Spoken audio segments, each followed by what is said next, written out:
నమస్తే, welcome to Leo. మనతో ఉన్నారు సీనియర్ జర్నలిస్ట్ హేమసుందర్ గారు. నమస్తే సార్. నమస్తే అండి. మనం చూసుకుంటే అనిల్ రావిపూడి ఈ మధ్య కాలంలో కామెడీ డైరెక్టర్గా మంచి పేరు ఉందాడని చెప్పుకోవచ్చు.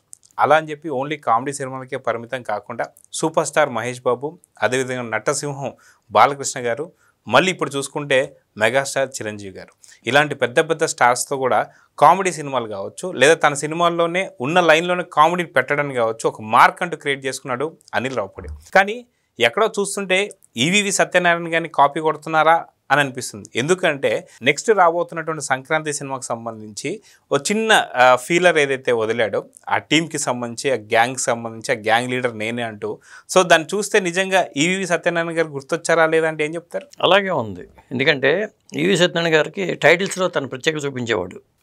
ఏ సినిమాకి ఆ సినిమా టైటిల్స్ వేయడంలోనే ఒక ఇప్పుడు కాస్ట్యూమ్స్ బట్టలు కుట్టేవాడు, ఇలా టైటిల్స్ పడుతూ వచ్చాయి. ఒక్కొక్క సినిమాకి ఒక్కొక్క రకంగా టైటిల్స్ వేయడం అనేది ఆయన ప్రత్యేకత. అనిల్ రావిపూడి విషయానికి వచ్చేసరికి ఏమవుతుందంటే, ఒక సినిమా ప్రమోషన్స్లో ఈయన చేసే రీల్స్ కానీ స్కిట్స్ కానీ చాలా వైరల్ అవుతూ ఉంటాయి. సినిమాకి అది అడిషనల్గా ఫెచ్చింగ్ అవుతున్నాయి. ఇప్పుడు మీరు మొన్న వచ్చిన సంక్రాంతికి వస్తున్న తీసుకుంటే ఆయన చేసిన రీల్స్ చాలా చేశారు. ఇప్పుడు వెంకటేష్ గారు ఆ సినిమాలో పాట పాడారు అనే విషయం అందరికీ తెలిసిందే. దానికి సంబంధించి నేను పాడతా అంటూ వెంకటేష్ అనిల్ రావిపూడి వెంటపడినట్టుగాను, ఆయన ఇంకా చూసినట్టుగాను ఇలా రకరకాల రీల్స్ చేశారు. ఆ సినిమాకి అవి హైలైట్ అయినాయి కూడా, ఆ రీల్స్ కూడా. ఇప్పుడు మెగా 157 మూవీకి సంబంధించి ఓపెనింగ్ జరిగినా కానీ ఆ గ్యాంగ్, ఆ టీం ఎవరైతే ఉన్నారో, ఇప్పుడు దాకా అనిల్ రావిపూడికి తన వెనకాల ఎవరు పనిచేస్తున్నారో, ఆ రైటర్లు ఎవరో, ఆ టీం ఎవరో అనేది ఎవరికి తెలియదు. అలాంటిది ఈసారి ప్రత్యేకంగా టీం మొత్తాన్ని మెగాస్టార్కి పరిచయం చేసేటట్టుగా ఒక వీడియో చేసి వదలడం అనేది హైలైట్ అని చెప్పాలండి. అయితే ఇది డేట్ కూడా ప్రకటించేసినట్టుగా అనుకోవాలా? ఎందుకంటే నెక్స్ట్ సంక్రాంతికి ఏం చేయబోతున్నాం అన్నప్పుడు అనిల్ రావిపూడి చాలా క్లారిటీగా రఫ్ ఇచ్చేద్దాం అన్నట్టుగా అన్నారు. సో మొత్తానికి డేట్ కూడా ఇచ్చేసారని చెప్పి అనుకోవచ్చు అంటే? డేటే కాదు, ఈ సినిమా ఏ జోనర్లో ఉంటుంది అనేది కూడా చెప్పేశారు. ఎందుకంటే డైరెక్షన్ డిపార్ట్మెంట్ టీం అంతా పరిచయం చేసుకున్నప్పుడే మీ నుంచి సూపర్ కామెడీ సినిమాని ఎక్స్పెక్ట్ చేస్తున్నాం అంటూ ఆ టీంతోనే చెప్పించారంటేనే కామెడీ జానర్ కింద పూర్తిగా హిలేరియస్ కామెడీ అనేది అర్థమైపోతుంది. అలాగే మరి బీమ్స్ పాటల పరంగా ఆయన మాస్టార్ అంటూ బీమ్స్ రావటం, దానికేమో ఈయన గోదావరి కట్టిందంటూ సెటరికల్గా చిరంజీవి గారు పాడటం, ఇలా చూస్తే ఆ టీం, రైటింగ్ టీం ఎవరైతే ఉన్నారో ఆ టీం ఇప్పటిదాకా అనిల్ రావిపూడి వెనకాల ఉన్న రైటింగ్ టీం ఎవరు తెలియదు. కానీ ఇక్కడ డైలాగ్ రైటర్స్ ఎవరు, కథా రచయితలు ఎవరు, రైటింగ్ టీం ఎవరెవరు పనిచేస్తున్నారో, ఇలాంటి వాళ్ళ సెట్స్ పరంగా ఏఎస్ ప్రకాష్ దీనికి సెట్స్ వేయటం అనేది, అలాగే తమ్మిరాజు ఎడిటర్ అనేది, ఈ టీం మొత్తాన్ని కూడా, టెక్నికల్ టీం అంత క్రూని కూడా పరిచయం చేయడం అనేది ఒక ప్రత్యేకంగా అనిపించింది. చిరంజీవి గారితో ఆ టీం మన ఇంట్రక్షన్ అనేది కూడా ఒక హైలైట్గా నిలిచిందని చెప్పాలి ఈ 157 మూవీకి సంబంధించి. అలాగే నిర్మాత సాహు గార్పాటి, అలాగే మరి సుస్మిత కొణిదెల వాళ్ళని పరిచయం చేసినప్పుడు కూడా, సుస్మిత కొణిదెల అన్న నిర్మాతను పరిచయం చేసుకున్నప్పుడు వాళ్ళ అమ్మాయి ఇంటి పేరు ఏమన్నావు అని ఈయన అడగటం, కొణిదెల అంటాం ఆమె చెప్పడం, ఇంటి పేరు నిలబెట్టాలని నేను అంటాం, ఇది కూడా ఒక డిఫరెంట్గా, అంటే కాన్సెప్ట్ అంతా నేను కూడా అనిల్ రావిపూడి టీము వాళ్ళు ప్లాన్ చేసి ఉంటారు. ఎందుకంటే అనిల్ రావిపూడి పేరే చెప్పకూడదు కాబట్టి, టీంతో గ్యాంగ్ లీడర్ కాబట్టి మన అనిల్ రావిపూడి మనం ప్రస్తావిస్తున్నాం. అదే అండి. అయితే మనం చూసుకుంటే డిఫరెంట్ జోనర్స్లో ఏదైతే మన వింటేజ్ గెటప్స్ అని చెప్పేసి అనుకోవచ్చు, వింటేజ్ చిరంజీవి గారి లుక్స్ మనం చూసాం. ఏదైతే ఠాగూర్ కావచ్చు, అదేవిధంగా శంకర్ దాదా ఎంబీబీఎస్ కావచ్చు, లేదా ఆటో జానీ కావచ్చు, అదేవిధంగా గ్యాంగ్ లీడర్ కావచ్చు, ఇలా వింటేజ్ ఫొటోస్ తీసుకొని పెడతాం. మనం చూస్తే ఖచ్చితంగా ఒక చిన్న క్లూ ఇచ్చేసాడని చెప్పేసి అనుకోవచ్చు అనిల్ రావిపూడి. రాబోతున్నటువంటి సినిమాలో ఈ క్యారెక్టర్స్ అన్ని కనిపిపోతున్నాయి అని చెప్పేసి అనుకోవచ్చు అంటారా? ఏదైనా ఒక పాటలో ఏమన్నా అలా పెట్టుంటారో అనిపిస్తుంది నాకు.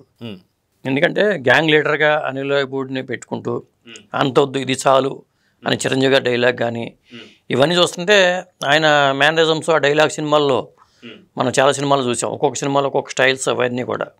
మరి ఆ కట్అవుట్స్ పెట్టుకుంటూ ఆ టీం నాకు నిలబెట్టి ఆ చేతి వెనకాల కూడా ఒక క్రియేటివిటీ ఉంది. ఆ క్రియేటివిటీ అనేది ఈ వీడియోలోనే అనిల్ రావిపూడి చూపించేశాడు. అంటే అనిల్ రావిపూడి ఎంత ఫాస్ట్గా ఆలోచిస్తున్నాడడానికి ఉదాహరణ అండి. ఆయన ఏంటంటే సినిమా మీద ఫోకస్ పెట్టి డైరెక్టర్లు టెన్షన్ ఫీల్ అవుతారు.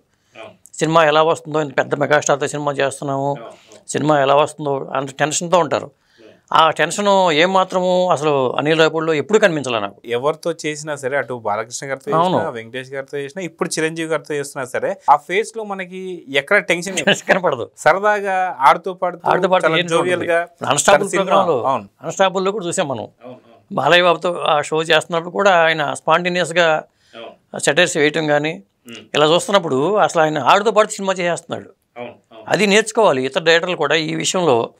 అంటే అంత ఎలా ఉండగలుగుతున్నాడు అనేది కూడా ఒక ఆశ్చర్యకరంగా అనిపిస్తూ ఉంటుంది నాకు. సో ఈ విధంగా చూసుకుంటూ వెళ్తే గత సంక్రాంతికి వచ్చినటువంటి ఒక సంక్రాంతికి వస్తున్నాం అనేది కాస్త అది సూపర్ డూపర్ హిట్ అయిపోయి ట్రిపుల్ బ్లాక్ బస్టర్ అయిపోయి దాదాపు 330 కోట్లు 350 కోట్ల పైచిలకు అటు ఇటుగా వసూలు చేసింది. సో ఈసారి మెగాస్టార్ చిరంజీవి గారికి సంబంధించి సినిమా చూసుకుంటే ఎలాంటి అంచనాలు ఉన్నాయి, ఎలాంటి కలెక్షన్స్ రాబోతున్నాయి అంటే ఏం చెప్తారు? ఈ సినిమా స్టార్టింగ్తోనే హైప్ వచ్చేసింది సినిమా మీద. దీని రిలీజ్ కూడా చాలా దగ్గరగా పెట్టేశారు. ఇక్కడే సక్సెస్ అయిపోయారు, సగం సక్సెస్ అయిపోయారు వీళ్ళు. కాబట్టి చిరంజీవి గారులోని కామెడీ టైమింగ్ని పూర్తిగా రాబట్టడంలో ఖచ్చితంగా అనిల్ రావిపూడి సక్సెస్ అవుతాడు.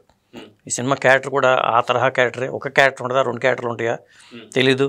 మరి విక్టరీ వెంకటేష్ కూడా ఉంటాడు, ఒక స్పెషల్ గెటప్లో కనిపిస్తాడు, ప్రత్యేక పాత్రగా కనిపించి వెళ్ళిపోతాడని అది పెద్ద వైరల్ అవుతుంది.